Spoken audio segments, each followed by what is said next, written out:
वर्णानां अर्थसंघानां रसानां छन्दसामपि मंगलानां च कर्तारौ वंदे वाणी विनायको। बंधुगण, समस्त वर्ण, समस्त अर्थ, समस्त रस और समस्त मंगलर जे कर्ता से हेले महामाई सरस्वती ओ श्री गणेश।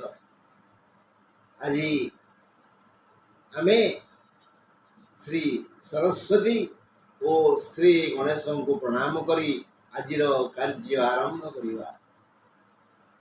विद्यार्थी माने विद्यानुरागी माने जदि यही मंत्रटी को प्रत्यह 17 थर पाठ करिवे, देवी सरस्वती और गणेश को प्रणाम करिवे, तांकर अवश्य ज्ञान बुद्धि विवेक परिवर्धित हेब। एक कथा तुलसी दास रामचरित मानस रे वर्णना करिसेन। वर्णानां अर्थसंघानां रसानां छन्दसामपि मंगलानां च कर्तारौ वंदे वाणी विनायको।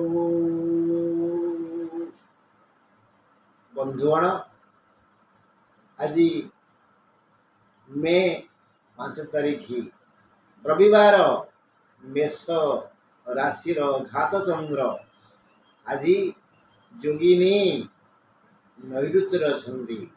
सूर्य उदय ठारू संध्या 5:42 जाए से रे नैऋत्य कोण माने दक्षिण पश्चिम कोण, दक्षिण और पश्चिम मध्य भाग नैऋत्य कोण। तापर 5:43 रु परदिन सूर्य उदय जाए से रे दक्षिण। बंधुगण, आमे तो मे 13 रु जून 14 जाए मेष ठारू तुला राशि जाए आलोचना कर सारे। आज आलोचना करवा बिछा राशि।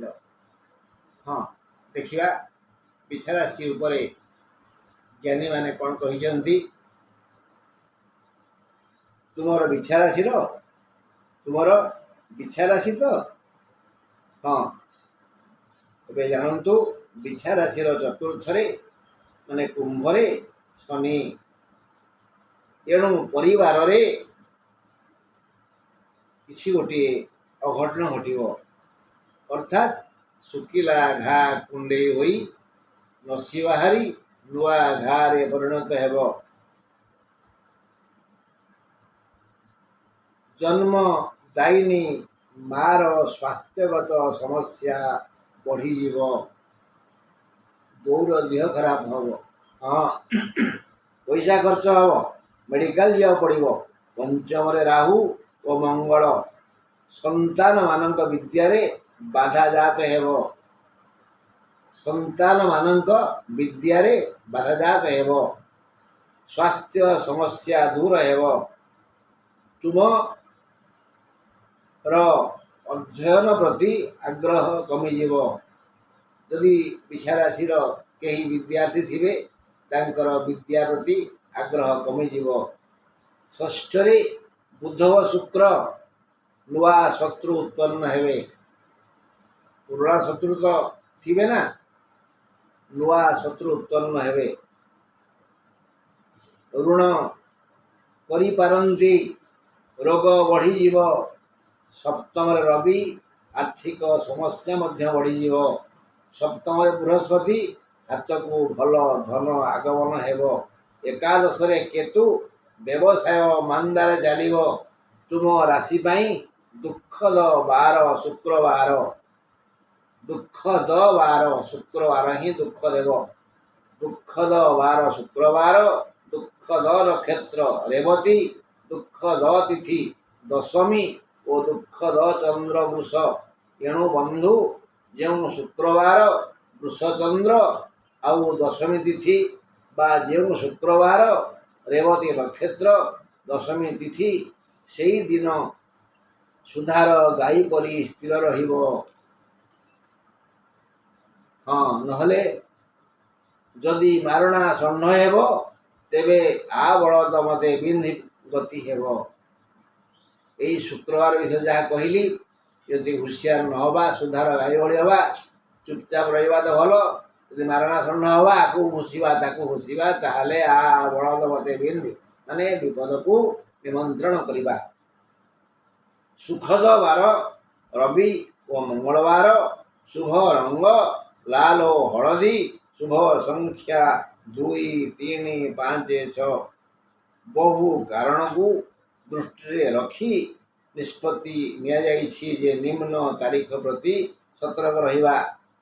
ମେ 15, ମେ 17 ଶୁକ୍ରବାର, ମେ 18 ଦଶମୀ ତିଥି, ମେ 19, ମେ 20, ମେ 21, ମେ 22, ମେ 24 ଶୁକ୍ରବାର, ମେ 26 ଅପବ୍ୟୟ ଗୁଡ଼ାଏ ହେବ, ସେଦିନ ଟିକେ କୃପଣ ହେବ।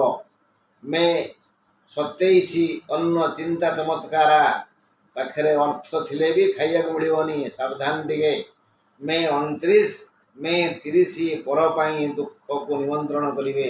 ମେ 30ରେ ପର ପାଇଁ ଦୁଃଖକୁ ନିମନ୍ତ୍ରଣ।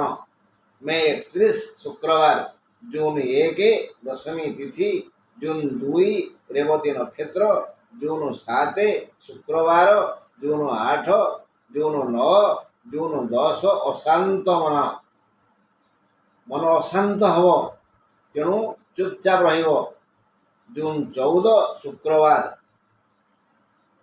ବନ୍ଧୁ, ଆମେ ଭଲ ମନ୍ଦ ବିପଦ ଆଲୋଚନା କଲେ, ଆରମ୍ଭରୁ ଶେଷ ପର୍ଯ୍ୟନ୍ତ ଆମେ ଶୁଣିବା, କେଉଁଠି କ'ଣ କୁହାଯିବ ଏବଂ ତାକୁ ଆମେ ମନ ଦେବା।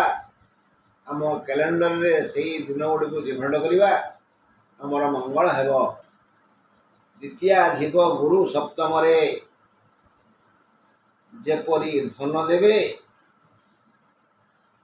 ଆଉ ଦଶମାଧିପ ରବି ସପ୍ତମରେ ସେପରି ଧନ ନେବେ। ଗୁରୁ ପ୍ରବଳ ଧନ ଦେବେ, ରବି ସବୁ ଖର୍ଚ୍ଚ କରିଦେବେ। ହଁ, ଗୋଟିଏ ପାଇପରେ ପାଣି ମାଠିଆରେ ପଶିବ, 3ଟା କଣାରେ ପାଣି ବାହାରିଯିବ। ଆୟ ଓ ବ୍ୟୟ ସନ୍ତୁଳନ ରହିବନି, ଆୟ ହେବ ଅଧିକ, ବ୍ୟୟ ବି ସେଇଭଳି ହେବ। ହଁ, ଖୁସିର କୌଣସି କାରଣ ନାହିଁ। ଏହି ଆର୍ଥିକ ସଙ୍କଟ ଦେଇ ଗତି କରିବାକୁ ପଡ଼ିବ, ତେଣୁ ଜଗି ରହି ଖର୍ଚ୍ଚ କରନ୍ତୁ। ନାନାବିଧ ବ୍ୟୟ ବଢ଼ିଯିବାରୁ ଚିନ୍ତା ବଢ଼ିଯିବ। ଚିନ୍ତା ବଢ଼ିଗଲେ ଦେହ ଖରାପ ହେବ, ଅସୁସ୍ଥ ହୋଇଯିବେ। ପୁରୁଣା ରୋଗ ଥିଲେ ଡାକ୍ତରଙ୍କ ସହଯୋଗ ନେବାକୁ ପଡ଼ିବ। ଏହି ରୋଗ ପାଇଁ ଗୁଡ଼ିଏ ଖର୍ଚ୍ଚ ହେଇପାରେ। ମନେହେଲା ରବି ଯେଣୁ କର୍ମାଧିପ, ଏଣୁ କର୍ମକ୍ଷେତ୍ରରେ ଅଶାନ୍ତ ପରିବେଶ ସୃଷ୍ଟି ହେବ। କିଛି କାର୍ଯ୍ୟରେ ଅସୁବିଧା ହେବାର ସୂଚନା ମିଳୁଛି। ବ୍ୟବସାୟରେ ସେମିତି କିଛି ଲାଭ ହେବନି। ବ୍ୟବସାୟ କଚ୍ଛପ ଗତିରେ ବଢ଼ିବ, ଲାଭ କମ୍ ହେବ। କୃଷକମାନେ ମୁଣ୍ଡରେ ହାତ ଦେଇ ବସିବେ। ଶିକ୍ଷକ ଓ ଓକିଲମାନେ ବଡ଼ ହଇରାଣ ହେବେ। ଡାକ୍ତରଙ୍କର ଚିକିତ୍ସା ଫଳପ୍ରଦ ହେବନି। ବୃତ୍ତିଜୀବୀ ମହିଳାମାନେ ଚିନ୍ତିତା ହେବେ। ଗୃହିଣୀଗଣ ପରିବାରରେ ଅପମାନିତା ହେବେ, ତେଣୁ ଧର୍ମପରାୟଣ ହେବେ। ବିଦ୍ୟାର୍ଥୀମାନେ ବିରକ୍ତ ବୋଧ କରିବେ। 16 ନକ୍ଷତ୍ର ବିଶାଖାକୁ ସମ୍ମାନ ମିଳିବ, ମାତ୍ର ଅନୁରାଧା ଓ ଜ୍ୟେଷ୍ଠା ଏହି 2 ନକ୍ଷତ୍ର ଅପମାନ ପାଇପାରନ୍ତି। ଅପମାନ ପାଇବା କେମିତି? ଯଦି ପାଟି ଖୋଲିବା, ଆବଶ୍ୟକ ନ ପଡ଼ିଲେ ପାଟି ଖୋଲନ୍ତୁନି। ଏଥିପାଇଁ ବିଛା ରାଶିର ବନ୍ଧୁଗଣ ରାମ ରକ୍ଷା କବଚ ପଢ଼ନ୍ତୁ, ମଙ୍ଗଳ ହେବ। ଯହିଁ ରାମ ତହିଁ ହନୁମାନ, ସଙ୍କଟ ମୋଚନ, ସଙ୍କଟ ଦୂର କରିବେ, ଚିନ୍ତା ଦୂର ହେବ, ଆଉ ଆପଣଙ୍କର ମଙ୍ଗଳ ହେବ। ରହିଲି, ନମସ୍କାର।